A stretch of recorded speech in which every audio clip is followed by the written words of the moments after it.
దేవుని యొక్క బిడ్డలుగా ఉండాలి అంటే దేవుణ్ణి మనం ఎప్పుడు స్వీకరించాలి. దేవుణ్ణి ఎప్పుడు మనం స్వీకరించాలి. దేవుడు పెద్దవాళ్ళు చిన్నవాళ్ళని చూడడు. దేవుడు ఎవరిని చూస్తాడంటే మంచి వాళ్ళు చెడ్డవాళ్ళని మాత్రమే చూస్తాం. మనం ఏం చూస్తామంటే పెద్దవాళ్ళ లేకుంటే చిన్నోళ్ళ, డబ్బులు కలిగినోళ్ళ డబ్బులు లేనోళ్ళ అని మనం చూస్తాం. దేవుడు అలా చూస్తాడా?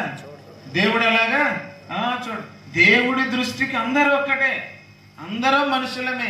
అందరికీ 2 కాళ్ళు ఇచ్చాడు, అందరికీ 2 చేతులు ఇచ్చాడు, అందరికీ 2 కళ్ళు ఇచ్చాడు, అందరికీ ఒకే తల ఇచ్చాడు. అందరిని ఒకే రకంగా దేవుడు తయారు చేశాడు. ప్రియ సహోదరి సహోదరులారా, అంత ప్రేమ కలిగినటువంటి దేవుడు మన మధ్య ఉన్నప్పుడు ఇంకెంత మనం సంతోషంగా ఉండాలి. అందుకే మనం ప్రతిసారి విచారణ గుడికి రావాలి.